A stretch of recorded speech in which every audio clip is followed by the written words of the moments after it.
ভাই আমার নাক কেন ঘামেন বলতে পারেন ভাই? সবাই আমার খেপায় নাক ঘামলে নাকি বউ পাগলা হয়। কে কইছে আপনারা? আসলে তো সেই লোকটা ঠিক কথা কইছে, তাকে ধন্যবাদ দেওয়া দরকার। যে নাক ঘামে, আমি 16 ডিগ্রি তাপমাত্রা দিয়ে এসি ছেড়ে থুয়ে দিছি, এরপরেও আপনার নাক ঘামতেছে। আসলে এটা কি ঠিক কথা? ধরে মিয়া, এটি আজে বাজে কথা নিয়ে আপনি মন খারাপ করেন। এটা কুসংস্কার, এটা কি আসলে ঠিক নাকি এটা? তাইলে শোনেন, আমি আপনার একটা গান শোনাই। শোনো শোনো গো বন্ধুগণ, শোনো দিয়া মন, কিছু কিছু কুসংস্কার করে যাই বর্ণন। শোনো শোনো গো বন্ধুগণ, শোনো দিয়া মন, কিছু কিছু কুসংস্কার করে যাই বর্ণন।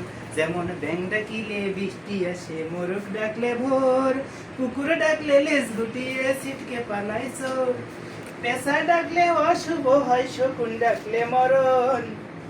হঠাৎ কোনো বিপদ নাকি কাকের ডাকের কারণ। শোনো শোনো গো বন্ধুগণ, শোনো দিয়া মন, কিছু কিছু কুসংস্কার করে যাই বর্ণন।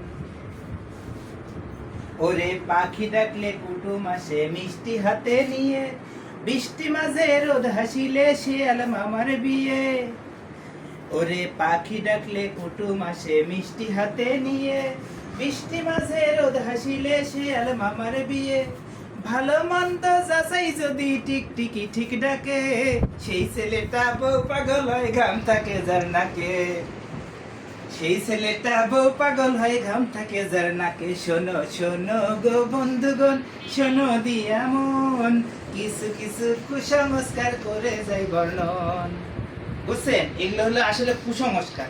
এগুলো আগের মানুষে বলতো, মানুষের মুখে মুখে প্রচলিত রেওয়াজ। আসলে এগুলো বাস্তবে কিছুই না, এই জন্য মন খারাপ করা যাবে না, কেমন?